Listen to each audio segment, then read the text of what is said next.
एउटा फोटोले गर्दा पनि तपाईहरुको च्यानलमा कम्युनिटी गाइडलाइन्स स्ट्राइक आउन सक्छ।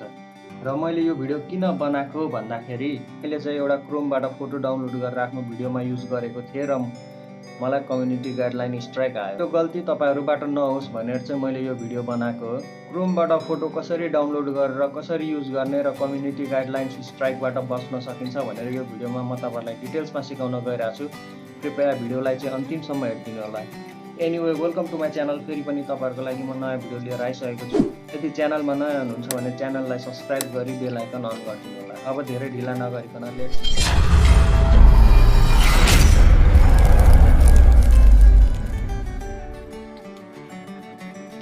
एकदम लिगल तरिकाले आफ्नो भिडियो अथवा ब्याकग्राउन्डको लागि तपाईहरुले क्रोमबाट कसरी फोटो डाउनलोड गर्ने भनेर सिकाउन गइरहेको छु। सुरुमा त तपाईहरु अब सर्च गर्नुस्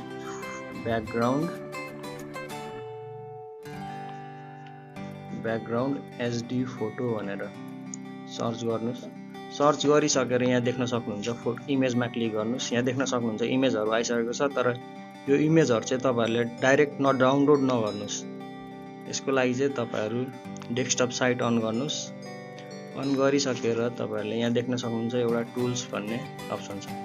टुल्समा क्लिक गरिसकेर यहाँ युजेज राइट्स भन्नेमा क्लिक गर्नुस्। यसमा क्लिक गरिसकेर तपाईहरुले सिम्पली क्रिएटिभ कमन लाइसेन्समा क्लिक गर्नुस्। यति गरिसकेर तपाईहरुको अगाडि यस्तो फोटोहरु आउनेछ। यो फोटोहरु चाहिँ तपाईहरुले डाउनलोड गरेर युज गर्न सक्नुहुन्छ। अब जस्तै यो फोटो डाउनलोड गर्नलाई डाउनलोड इमेज गर्नुस्। अब यो फोटो डाउनलोड भइसक्यो। तपाईहरुले यसरी नै डाउनलोड गरेर युज गर्न सक्नुहुन्छ। यसरी डाउनलोड गर्नुभयो भने तपाईहरुलाई कपिराइट क्लेम स्ट्राइक लाग्दैन।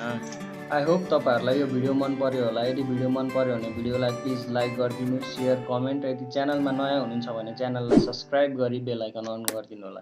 By bye guys, see you next video.